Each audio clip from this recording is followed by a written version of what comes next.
ఈరోజు ఒక ప్రత్యేకమైన అంశాన్ని దేవుడు మన ముందు ఉంచాడు.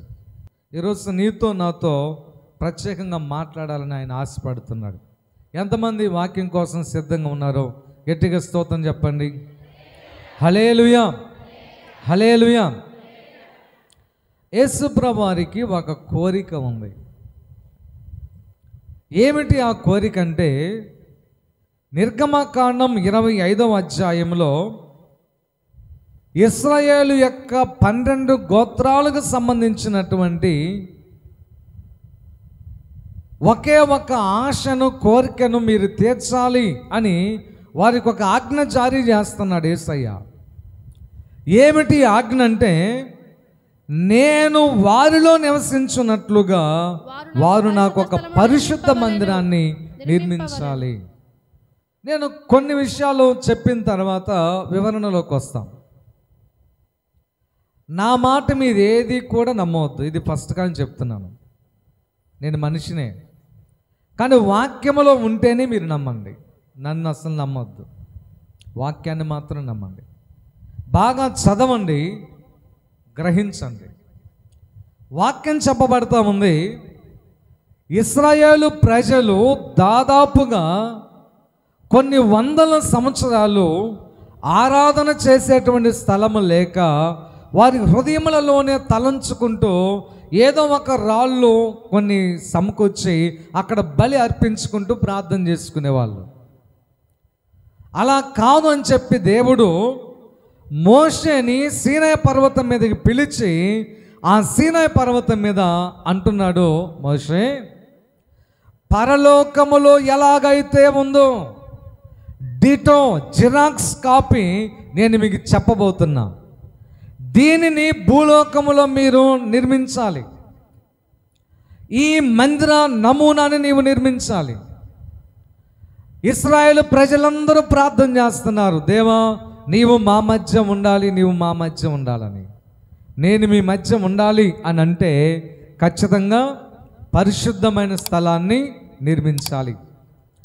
ఆ పరిశుద్ధమైన స్థలం కూడా పరలోకంలో ఎలా ఉందో ఆ రీతిగానే నేను మీకు చెప్తాను.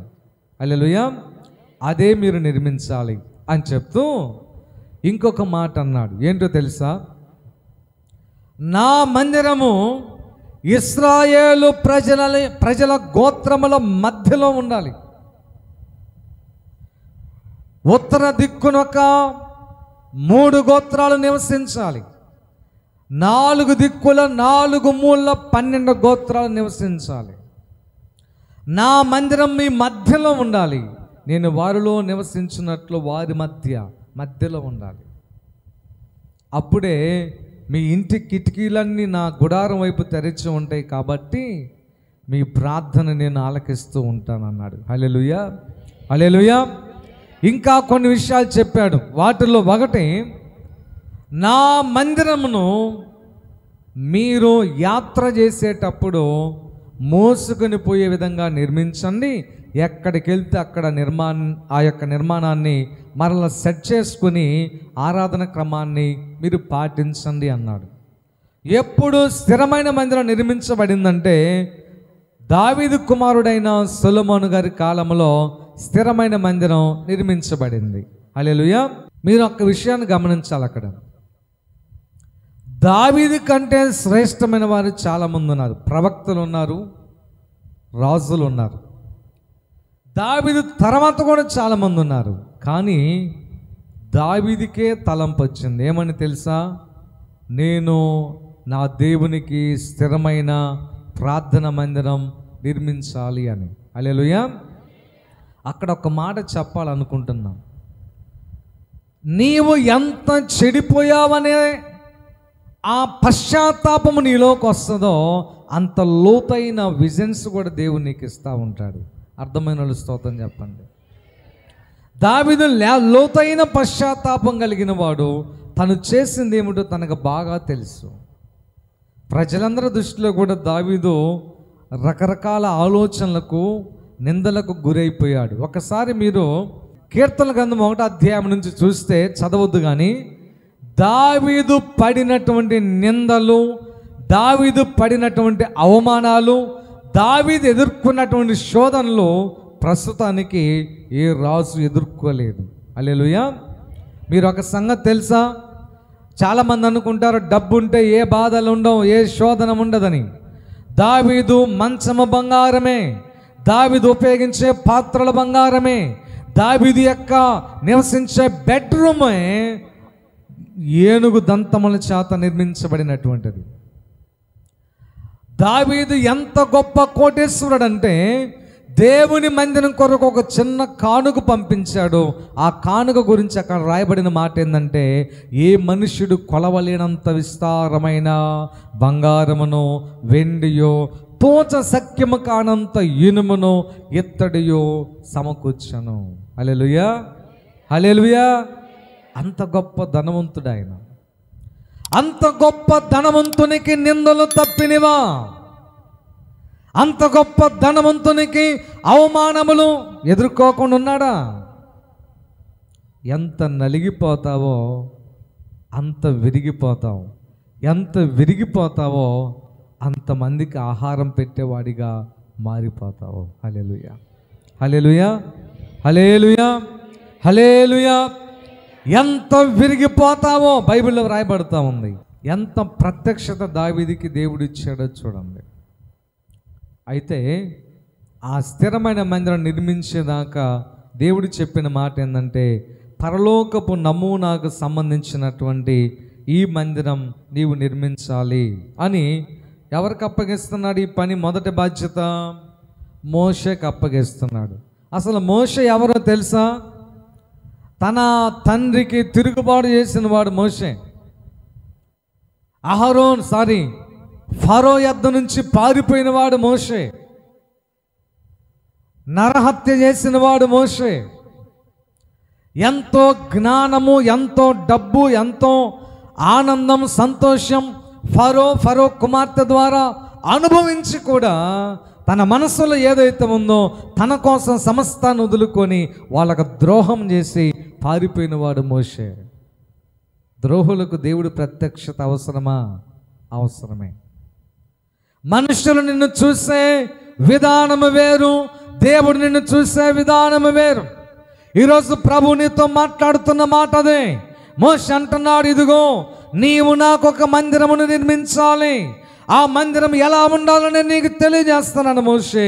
నెంబర్ 1 10వ వచనం, వారు తుమ్మకరతో ఒక మందసాన్ని చేయవలెను. హల్లెలూయా. బాగా వినండి. ఇప్పుడు చాలాసార్లు నేను మీకు చెప్పాను, మరల చెప్పాల్సిన పని లేదు. మందిరము 3 భాగములుగా ఉంటుంది. ఒకటి ఆవరణము, పరిశుద్ధ స్థలం, అతి పరిశుద్ధ స్థలం. ఆవరణములో బలిపీఠం ఉంటుంది, బలి అర్పణ అక్కడే, ప్రార్థన అక్కడే, హోమార్పణ అక్కడే, ప్రజలందరూ రావడానికి కూడా అనుకూలమైన ప్లేస్ అదే. పరిశుద్ధ స్థలములో ఉండేటువంటి, ఒకసారి మీకు చూపిస్తాను, మళ్ళీ మీరు కన్ఫ్యూజ్ అవ్వకుండా టూకీగా నేను చూపించి వాక్య భాగంలోకి వస్తా. హెబ్రీ పత్రికలోకి రండి. మొదటి గుడారము బయట అనగా పరిశుద్ధ స్థలములో ఏముంటుందో ఒక్కసారి చూద్దాం. 9వ అధ్యాయంలో మొదటి నిబంధనకైతే సేవా నియమములను ఈ లోక సంబంధమైన పరిశుద్ధ స్థలం ఉండెను. ఎలాగంటే మొదట ఒక గుడారం ఏర్పరచబడెను, అందులో దీపస్తంభం ఉంది, బల్ల ఉంది, దాని మీద ఉంచబడిన రొట్టెలున్నవి. అక్కడ ఆగండి. ఆవరణంలోనేమో బలిపీఠం ఉంటుంది, అంటే బలి అర్పించడానికి. మధ్యలో ఒక తెరబొమ్మ ఉంటుంది. ఆ తెర దాటిన తర్వాత పరిశుద్ధ స్థలం ఉంటుంది. ఆ పరిశుద్ధ స్థలములో ఏముంటాయి తెలుసా? దీపస్తంభం ఉంటుంది, బల్ల ఉంటుంది, దాని మీద ఉంచబడిన సన్నిధి రొట్టెలు ఉంటాయి. ఈ రొట్టెల గురించి నేను ఇప్పుడు చెప్పను. 12 రొట్టెలు ఉంటాయి, అది వేరే సంగతి. ఆ రొట్టెలు ఉంటాయి. అక్కడ మళ్ళీ ఇంకొక తెర ఉంటుంది. ఆ తెర తర్వాత వచ్చేదే అతి పరిశుద్ధ స్థలం. ఆ అతి పరిశుద్ధ స్థలములో ఏముంటుందో తెలుసా? సువర్ణ ధూపార్తియు అంతటను బంగారు రేకులతో తాపబడిన నిబంధన మందసం. చాలు, ఇవి ఉంటాయి. అయితే ఇప్పుడు దేవుడు నిర్గమాకాండములో మందసాన్ని నిర్మించే విధానమే చెప్తున్నాడు ఇక్కడ. అబ్బాయి మోషే, నా యొక్క పరలోకములో ఉన్న విధానముగా నీవు మందిరం నిర్మించాలి. నిర్మించినప్పుడు పరిశుద్ధ స్థలము, అతి పరిశుద్ధ స్థలం ఆవరణం 3 భాగములు ఉంటవి. వాటిల్లో అతి పరిశుద్ధ స్థలం అనేది నాకు చాలా ప్రాముఖ్యమైనది. నేను నివసించే స్థలం అదే, నేను విశ్రాంతి తీసుకునే స్థలం అదే, నేను అగ్నితో నింపబడే స్థలం అదే. ఆ స్థలములో అతి ప్రాముఖ్యంగా ముందు సువర్ణ ధూపార్తి, ఆ తర్వాత మందసం ఉండాలి. స్తోత్రం చెప్పండి గట్టిగా. ఆ మందసము ఎలా నిర్మించాలి? బాగా ఆలోచన చేయండి, బాగా ఆలోచన చేయండి. Normal people, VIP people, VVIP people, అర్థమైందా? నా సామాన్యమైన ప్రజలు, ఇంపార్టెంట్ పర్సన్స్, ముఖ్యమైన వాళ్ళు, చాలా చాలా ముఖ్యమైన వాళ్ళు. ఇప్పుడు ఈ చాలా చాలా ముఖ్యమైన వాళ్ళు కూర్చున్నటువంటి కుర్చీ, ఇక్కడ 300 రూపాయల కుర్చీలు వేస్తాను నేను.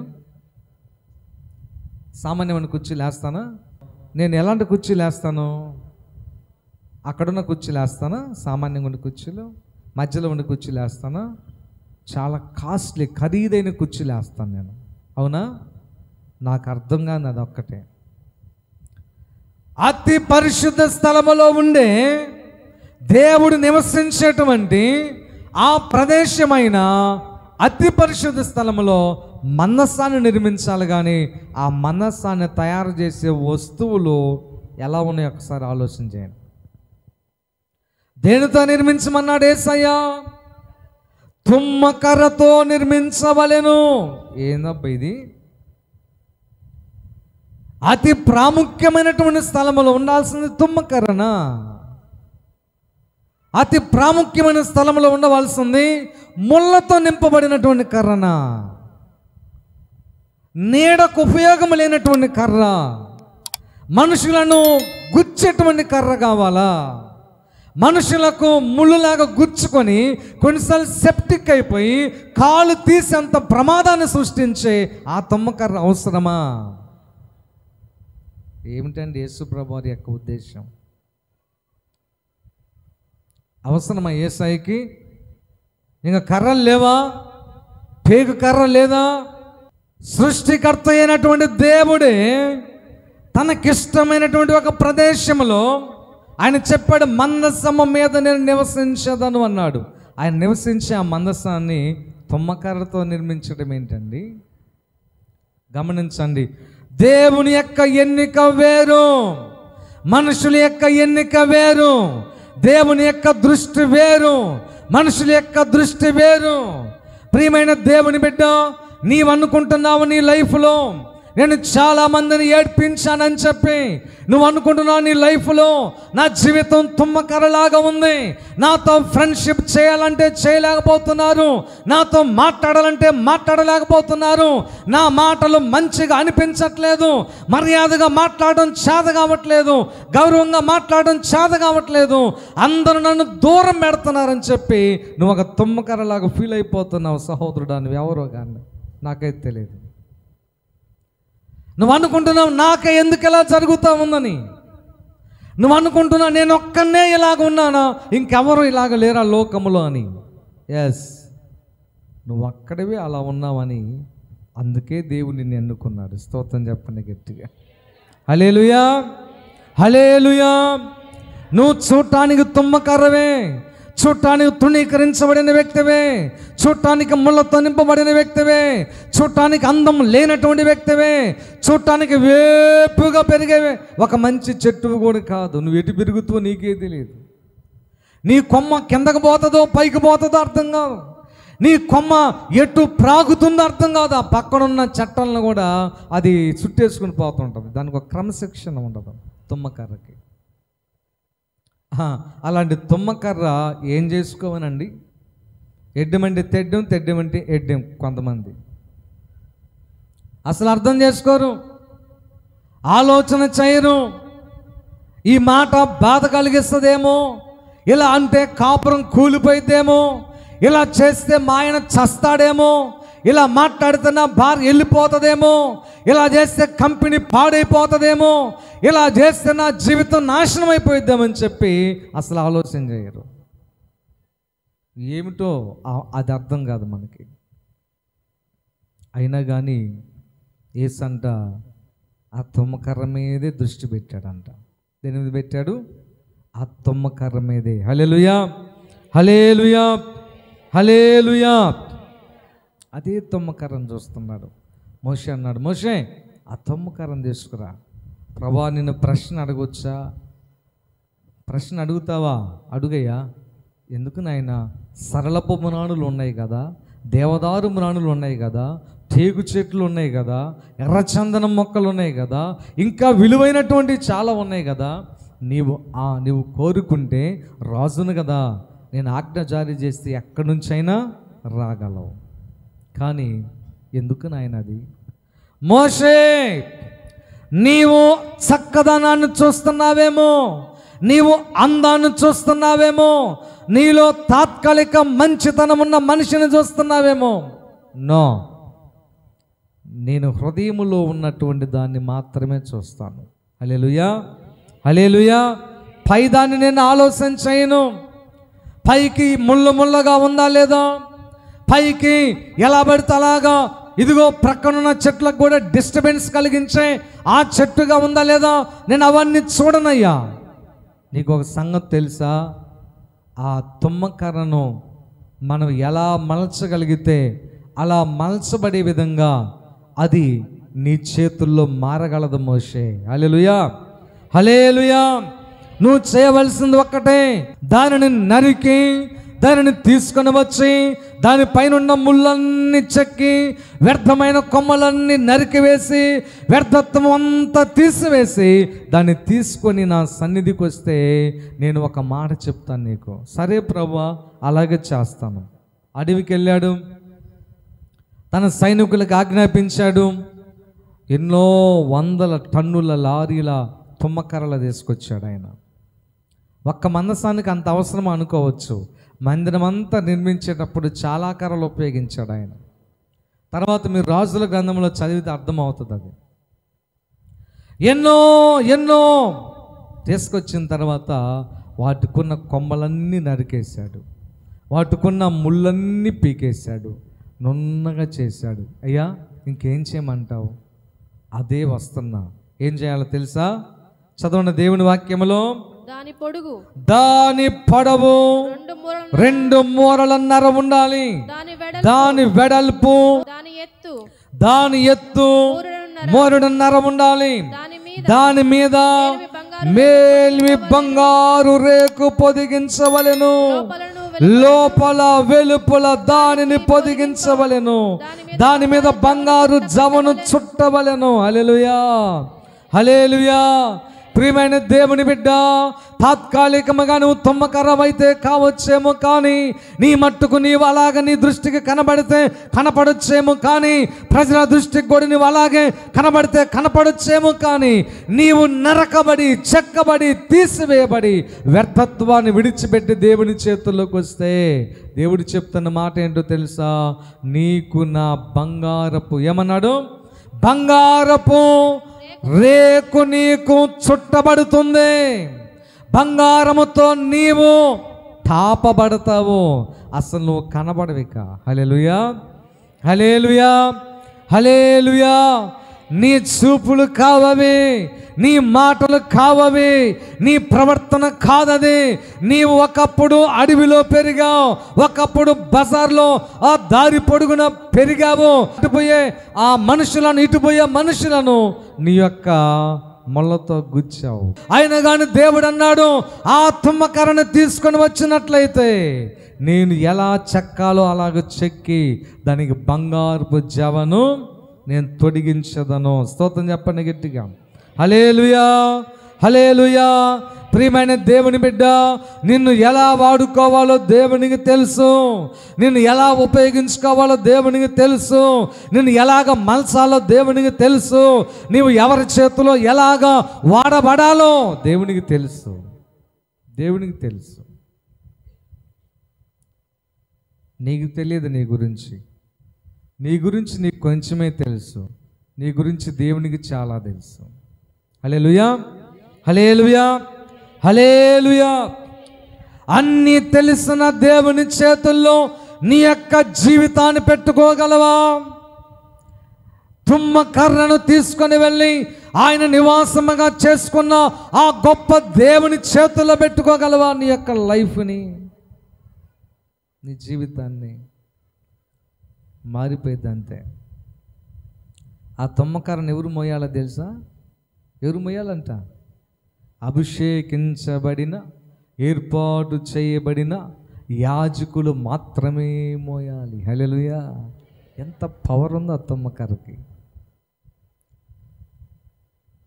పొయ్యిలో పెట్టబడవలసిన తుమ్మకర్ర మనుషుల చేత మోపబడతా ఉంది, మనుషుల చేత మోయించబడుతూ ఉంది. నేను చాలామందికి చెబుదాం అనుకుంటున్నా, చెప్తానే ఉన్నా, ఇప్పుడు కూడా చెప్తున్నా ఆన్ రికార్డెడ్. ఇక్కడే కాదు, చాలా స్థలాలకు వెళ్తా కదా. నాలో దేవుడు కనబడతాడో లేదో నాకైతే తెలియదు, కానీ మనుషులు అడిగల్లా పాదాలు తాగుతుంటారు. అడిగి అన్నాను ఒక్కసారి ముట్టుకుంటాం, ఒక్కసారి తాగుతాం, ఒక్కసారి కడుగుతాం, ఒక్కసారి అడుగు పెట్టరా. నాకు అర్థం కాదు. నా లైఫ్ నేను చూసుకుంటే నేను తుమ్మకరణ కదా, నా కాడ ఏం లేదే. ఒక రోజు ఒక ప్రాంతానికి వెళ్ళాను నేను, మీటింగ్స్ 3 రోజులు వాక్యం చెప్పాను. ఒకే చోట ఉంచారు, అక్కడే ఉన్నాను. ఒక వ్యక్తి నన్ను బాగా గమనించాడు. 3వ రోజు మనోళ్ళు, అప్పుడు శ్యాంబాబు డ్రైవింగ్కి వస్తున్నాడు లేదో నాకు గుర్తులేదు, తీనరా కారు ఇంకెళ్దామన్నా. వచ్చి బోర్ను ఏడ్చాడండి అబ్బాయి, పెద్దగా ఏడ్చాడు. ఏంటి బ్రదర్, ఏంటి ఫ్యామిలీ మ్యాటరా, ఏమైనా హెల్త్ బాగలేదా? 3 రోజులు మిమ్మల్ని చూస్తున్నాను కానీ ఏ రోజు నాతో మాట్లాడలేదు, మీరు నోరు తెలుసు అంటే.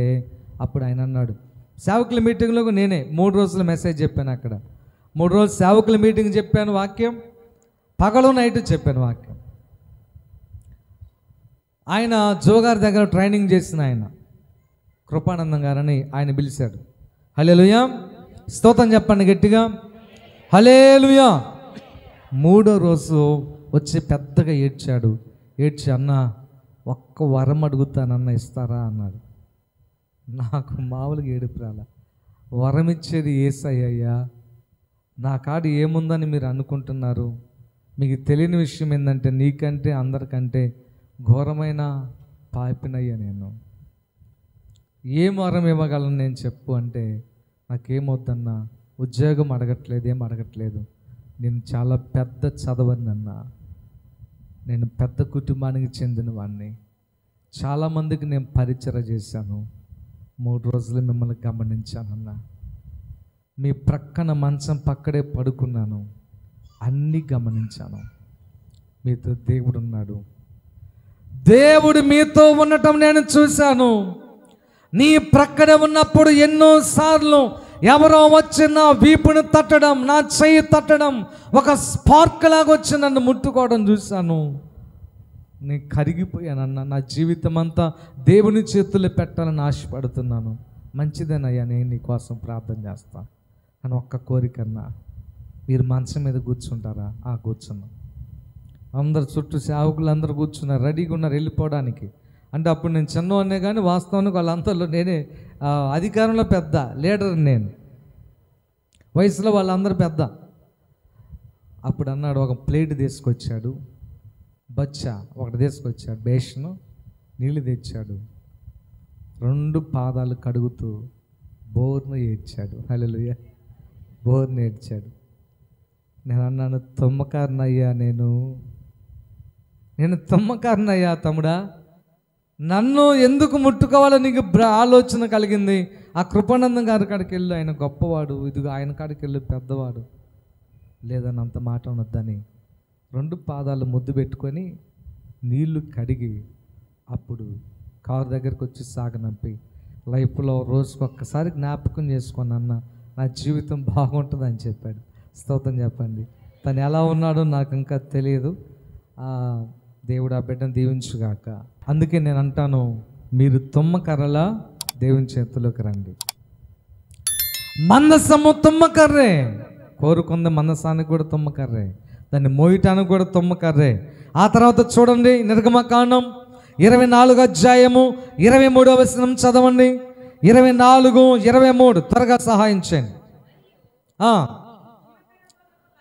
నీవు తుమ్మకర్రతో నొక బల్ల చేయవలెను, దాని పొడవు 2 మూరలు, దాని వెడల్పు 1 మూర, దాని ఎత్తు 3.5. చాలు. సన్నిధి రొట్టెల బల్ల ఉంచబడేది కూడా తుమ్మకర్రతోనే చేయబడినాడు. సన్నిధి రొట్టెల బల్ల ఇశ్రాయేలు ప్రజల పక్షాన ప్రతిరోజు హోమముగా ఆహారముగా దేవునికి అర్పించబడేటువంటి ఆ యొక్క బల్లది. ఆ బల్ల మీద 12 గోత్రాల ప్రజలకు సంబంధించిన 12 వేడి రొట్టెలు తయారు చేసి పెడతాడు. యాజకుడు, ప్రత్యేకించబడిన యాజకుడు తన తరగతి చొప్పున ఎవరైతే అంటే 15 రోజులకు ఒక ఆయన ఉంటాడు తరగతి చొప్పున యాజకుడు. అది ప్రధాన యాజకుడు నిర్మిస్తాడు, ఏర్పాటు చేస్తాడు అహరోను గారు. ఎవరైతే తన తరగతి చొప్పున మందిరంలో పరిచర్య చేస్తారో వాళ్ళు ప్రతిరోజు వేకువజామునే స్నానం చేసి అతి పరిశుద్ధమైనటువంటి రీతిగా శరీరాన్ని శుద్ధీకరించుకొని 12 రొట్టెలు తయారు చేయాలి. ఆ రొట్టెలు ఈ బల్ల మీద 6 ఒకవైపున పెట్టాలి. ఈ యొక్క 12 రొట్టెలు ప్రతి గోత్రము యొక్క పాప పరిహారము నిమిత్తమై, ప్రతి గోత్రము యొక్క క్షేమము నిమిత్తమై, ప్రతి గోత్రము యొక్క అభివృద్ధి నిమిత్తమై దేవునికి ఒక ఆహారముగా సన్నిధి రొట్టెలో ఉంచబడుతూ ఉంటాయి. స్తోత్రం చెప్పండి గట్టిగా, హల్లెలూయా. కనుక ప్రియమైన దేవుని బిడ్డలారా, మందసాన్ని తుమ్మకర్రతో చేశాడు దేవుడు, మోతకర్రలను తుమ్మకర్రతో చేశాడు యేసయ్య. ఆ తర్వాత సన్నిధి రొట్టెల బల్లను కూడా దేవుడు తుమ్మకర్రతోనే చేశాడు. స్తోత్రం చెప్పండి ఒకసారి. ప్రియమైన దేవుని బిడ్డ, నీవు దేవునికి ఆహారముగా మారేటువంటి, దేవునికి హోమార్పణ చేసేటువంటి, దేవుని ఆకలి తీర్చేటువంటి వ్యక్తిగా నువ్వు మారటానికి కూడా ఆ బల్లను తయారు చేసింది కూడా తుమ్మకర్రనే. ఇంకొక మాట నేను జ్ఞాపకం చేస్తాను, చదవని టైం అయిపోయింది. లాస్ట్ వన్, ఇంకా చాలా ఉన్నాయి కానీ లాస్ట్ వన్ 27వ అధ్యాయము నిర్గమకాండం 1వ వచనాన్ని ఒకసారి చదువుదాం. మరియు 5 మూరల పొడుగు 5 మూరల వెడల్పు గల బలిపీఠమును తుమ్మకర్రతో నీవు చేయవలెను. స్తోత్రం చెప్పండి గట్టిగా. బలిపీఠం అతి ప్రాముఖ్యమైనటువంటిది. బలిపీఠము ఆవరణములో ఉంటుంది. ఎక్కడ ఉంది చెప్పండి? ఆవరణములో ఉంటుంది. అనగా ఇశ్రాయేలు ప్రజల యొక్క, ఈ లోకములో ఉన్న ప్రతి మనిషి యొక్క పాప పరిహారము చెల్లించబడేది బలిపీఠము మీదనే. ఏ పాపమైనా సరే, ఎలాంటి ప్రాయశ్చిత్తమైనా సరే, ఇదిగో ఆ బలిపీఠం మాత్రమే పరిహారం చెల్లించాలి. అంత శ్రేష్టమైన బలిపీఠాన్ని కూడా దేవుడు తుమ్మకర్రతోనే చేయమన్నాడు. టోటల్లీగా దేవుని చేతుల్లో వాడబట్టడానికి కావాల్సింది తుమ్మకర్రే. హల్లెలూయా, హల్లెలూయా. ఏమంటే బలిపీఠానికి చాలా ప్రాముఖ్యత ఉన్నది. అసలు యేసు ప్రభువు కల్వరి శిలువలో బలి అయిపోయాడు. ఆ బలిపీఠానికి సాదృశ్యమే. ఈ బలిపీఠం మీద నువ్వు చేసిన ప్రతి పాపానికి ఒక గొర్రె పిల్లనో, మేక పిల్లనో, ఇంకొక పిట్టనో దేనికో దాన్ని బలివ్వాలి, కాల్చాలి, రక్తం చెందించాలి పాప పరిహారం కోసం. కానీ ఒకే ఒక బలి అయిపోయాడు యేసయ్య. హల్లెలూయా. ఒకేసారి బలి అయిపోయాడు యేసయ్య. ఆ బలిపీఠమునకు నిదర్శనమే కల్వరి శిలువ. ఆ శిలువే బలిపీఠము. ఆ శిలువే బలిపీఠము అనగా మనుషుల పాపాలు తీసివేసి పరలోకాన్ని చేర్చేటువంటి మార్గమే ఆ శిలువ. అయితే ఈ బలిపీఠం కూడా అంతే. ఆ బలిపీఠాన్ని కూడా యేసయ్య తుమ్మకర్రతో తయారు చేయమన్నాడు. ఎంత ప్రాముఖ్యత చూసారా తుమ్మకర్రకి. ప్రియమైన దేవుని బిడ్డ, నువ్వు అనుకుంటున్నావా విలువలేనటువంటి జీవితాన్ని చూసి, తృణీకరించబడిన జీవితాన్ని చూసి, నెట్టివేయబడినటువంటి జీవితాన్ని చూసి, నిందలు వేయబడుతున్న నీ జీవితాన్ని చూసి, ఆర్థికంగా పతనమైన నీ జీవితాన్ని చూసి, వ్యాధి బాధలతో ఉన్న నీ జీవితాన్ని చూసి, ఇక బ్రతకడం నా వల్ల కాదు, బ్రతికే అవకాశమే లేదని చెప్పి, నీకు వచ్చిన జబ్బును బట్టి నీవు ఒక గదిలో కూర్చొని ఎన్నో హాస్పిటల్ తిరిగి తిరిగి అలసిపోయి ఏడుస్తూ కూర్చున్నావా? నీవే దేవునికి అవసరం, ప్రియమైన దేవుని బిడ్డ. హల్లెలూయా. నీవే దేవునికి అవసరము. నిన్ను దేవుడు ఈరోజు ప్రేమిస్తామన్నాడు, దేవుడు నిన్ను ఈరోజు కోరుకుంటామన్నాడు, దేవుడు ఈరోజు నిన్ను ఒక విలువైన వ్యక్తిగా మార్చడానికి నీతో మాట్లాడుతున్నాడు. ఆయన విలువైన వ్యక్తిగా మారుస్తాడు యేసయ్య. నువ్వు ఎలాంటి వ్యక్తివైనా సరే దేవుని చేతులకు రావడమే తరువాయి. ఆయన చేతులు నువ్వు పెట్టుకో. ఎలా పెట్టుకోవాలో దైవజనుని అడుగు. ప్రార్థనాపూర్వకంగా వాళ్ళు ఇచ్చే సలహాలను పాటించు. ఆయన చేతుల్లో పెట్టుకుంటే ప్రస్తుతం నీ పరిస్థితి ఎలా ఉన్నా భవిష్యత్తు మాత్రం మరోలాగా ఉంటుంది. స్తోత్రం చెప్పండి గట్టిగా. ప్రస్తుతం నీ పరిస్థితి ఎలా ఉన్నా భవిష్యత్తును ఊహించనంత శ్రేష్టమైనటువంటిదిగా ఉంటుంది. కళ్ళు మూసుకోండి, ప్రార్థన చేసుకుందాం. ఒక్క నిమిషం ప్రార్థన చేస్తారా?